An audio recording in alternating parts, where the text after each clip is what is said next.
Hello dear friend आप सभी का स्वागत है अपने educational channel find job education में। देखिए डियर, काफ़ी सारे कमेंट आए थे कि भाई स्टेनोग्राफर है, उसके बारे में पूरी डिटेल से बताओ। क्या तो उसकी सैलरी रहती है, ठीक है, कैसा उसका काम रहता है, कुछ पावर भी रहती है या नहीं रहती है, और ड्यूटी कहाँ कहाँ पे लगती है, और नौकरी आराम की या नहीं है, ठीक है ना। तो अपन स्टेनोग्राफर है, इसके बारे में पूरा डिटेल से देखेंगे। जो राजस्थान स्टेनोग्राफर की भर्ती आती है तो उसकी क्या तो योग्यता है, ठीक है, सैलरी है, पूरा डिटेल से देखते हैं। तो इसकी योग्यता तो होती है ग्रेजुएशन, आप किसी भी स्ट्रीम से ग्रेजुएशन हो, साथ में आपको स्टेनो आती है, ठीक है ना। स्टेनो सीखना पड़ेगा, इसके लिए स्टेनो कोड भाषा होती है, शॉर्ट में लिखना, ठीक है, आशुलिपि कहते हैं उसे। ग्रेड पे 36 होती है, 36 यानी थर्ड ग्रेड टीचर के बराबर। जूनियर अकाउंटेंट है, उसकी ग्रेड पे भी 36 होती है। और जूनियर अकाउंटेंट है, थर्ड ग्रेड टीचर है, सेकंड ग्रेड टीचर है, इनके बारे में भी आपको डिटेल चाहिए, सैलरी क्या रहती है, तो इससे पहले मैंने वीडियो बनाया, वहाँ आप जाके देख सकते हैं, ठीक है। लेवल उनका 10 होता है। पे बैंड की बात करें तो 9300 से 34,800 पे बैंड होता है इसका। 2 साल तक आपको कमी सैलरी मिलती है, राजस्थान 2 साल तक प्रोबेशन पीरियड रहता है। फिक्स सैलरी आपको 23,700 रुपये मिलेगी।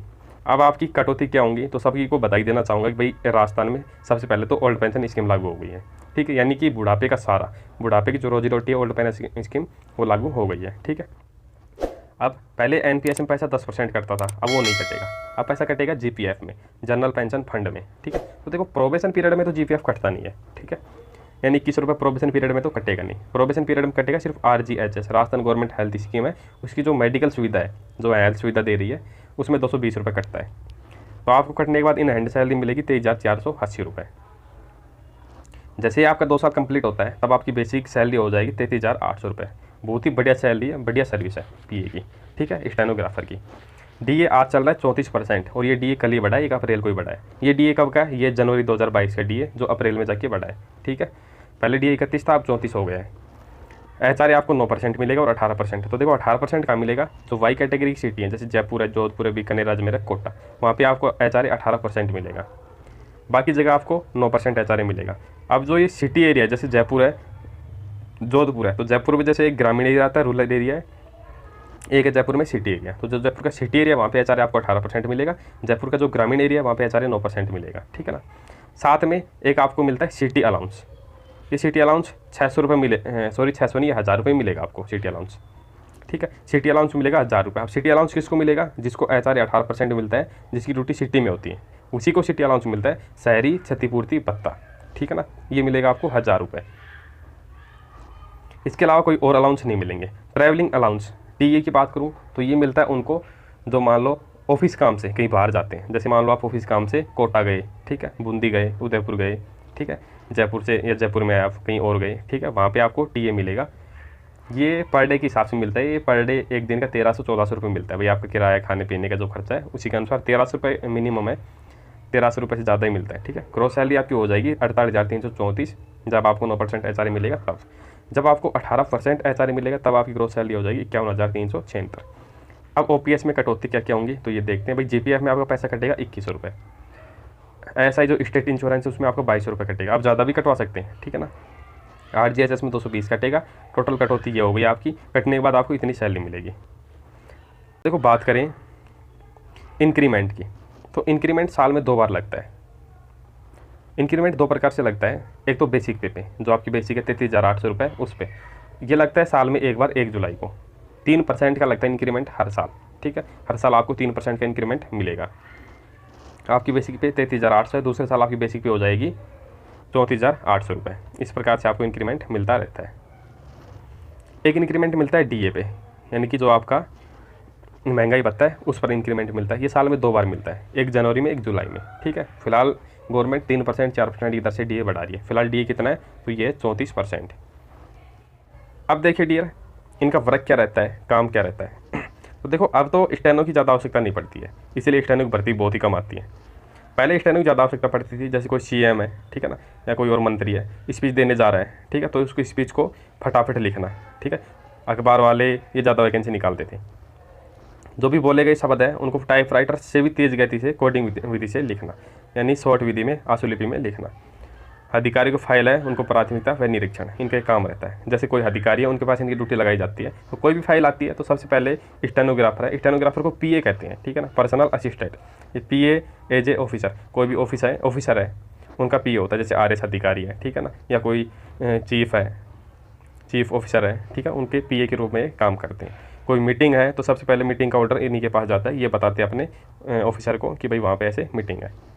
जॉब प्रोफाइल, तो जॉब प्रोफाइल मैंने बताई कि भाई इनका काम पीए का होता है और पीए की सर्विस और जहाँ जहाँ अधिकारी जाते हैं ये उन्हीं के साथ रहते हैं। अब देखिए पोस्टिंग की बात करें, इनकी ड्यूटी कहाँ कहाँ लगती है, तो सचिवालय में पीए बन जाते हैं। सचिवालय में इनकी मौज रहती है, प्रमोशन जल्दी हो जाता है, ठीक है ना, और पावर भी अच्छी हो जाती है।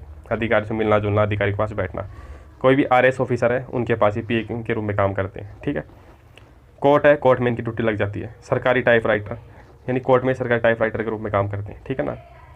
PWD ऑफिस है, यहाँ पे इनकी ड्यूटी लग जाती है। कोई भी चीफ इंजीनियर है या चीफ ऑफिसर है उनके पास इनकी ड्यूटी लग जाती है। ये कंप्लीट काम पीए का करते हैं, ठीक है ना।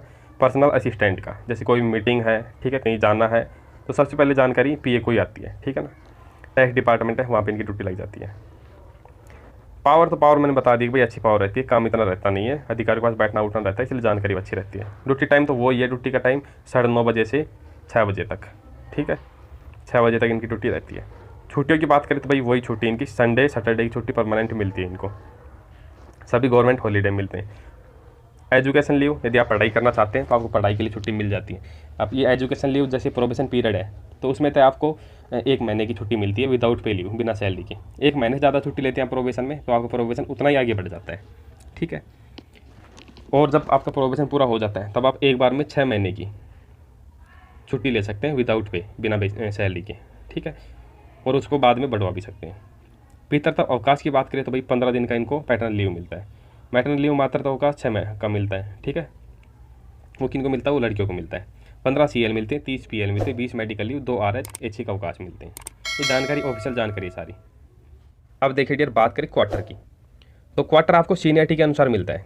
जयपुर जैसे शहर है वहाँ पे क्वार्टर मिलने में समय लगता है, 5 से 6 साल लग जाते हैं, ठीक है ना। यदि आपकी जानकारी है तो आपको जल्दी क्वार्टर मिल जाते हैं। बाकी जैसे कोटा है, उदयपुर है, तो वहाँ पे थोड़ा क्वार्टर और जल्दी मिल जाता है ना। ट्रांसफ़र की बात करें तो ट्रांसफ़र इनका हो जाता है, 4 से 5 साल में आप अपना ट्रांसफ़र करवा सकते हैं, होम जिला ले सकते हैं। वैसे होम जिले को कट ऑफ के हिसाब से मिल जाता है, यदि आपके अच्छे नंबर है कट ऑफ में तब आपको होम डिस्ट्रिक्ट मिल जाता है। प्रमोशन की बात करें तो देखो प्रमोशन का रूल है राजस्थान में 9/18/27 का। ये रूल क्या कहता है, जैसे यदि मान लो आपका प्रमोशन अगली ग्रेड पे भी नहीं हो रहा है, आप लगे स्टेनोग्राफर में 3600 ग्रेड पे में, ठीक है, ऊपर की पोस्ट खाली नहीं है, तब 9 साल बाद आपको ऑटोमेटिक अगली ग्रेड पे मिल जाएगी, 4200 ग्रेड पे मिल जाएगी। हालांकि अभी फिलहाल ऐसी सिचुएशन नहीं आती है, अभी इनका प्रमोशन जल्दी हो जाता है, 6 से 7 साल में इनका प्रमोशन हो जाता है, ठीक है। जैसे सचिवालय वहाँ पे 6 से 7 साल में प्रमोशन हो जाता है, बाकी अदर डिपार्टमेंट है वहाँ पे थोड़ा समय लग जाता है। तो अब देखो प्रमोशन की बात करते हैं, प्रमोशन किस पद पे होता है, किस ग्रेड पे होता है। तो आप स्टेनोग्राफर लगते हैं 3600 ग्रेड पे, इसमें आप 7 से 8 साल का एक्सपीरियंस ले लेते हैं, तब आपका प्रमोशन हो जाएगा सीनियर स्टेनोग्राफर में ग्रेड 2 में, ठीक है। इनकी ग्रेड पे होती है 4200 रुपये, 4200 सॉरी। और यहाँ पे आप 7 से 8 साल काम कर लेते हैं तब आपका प्रमोशन हो जाएगा स्टेनोग्राफर ग्रेड 1 में। इन ग्रेड पे होती है 4800 ग्रेड पे होती है फर्स्ट ग्रेड टीचर की, उसी के समान इन ग्रेड पे हो जाती है। जब आप इस पे 8 से 9 साल एक्सपीरियंस ले लेते हैं तब आपका प्रमोशन हो जाएगा PA में, personal assistant. In grade pay होती है 5400, यानी कि एक SDM के बराबर समझ लो, SDM की ग्रेड पे भी 5400 होती है, तो उसके अनुसार इनकी ग्रेड पे हो जाती है 5400 ग्रेड पे मिल जाती है। यदि आप जल्दी सर्विस में लग जाते हैं तब इनका प्रमोशन आगे हो जाता है 5400 से 6000 ग्रेड पे में, ठीक है। तो डियर, जानकारी यदि अच्छी लगी हो तो चैनल को सब्सक्राइब जरूर करना। Thank you friend.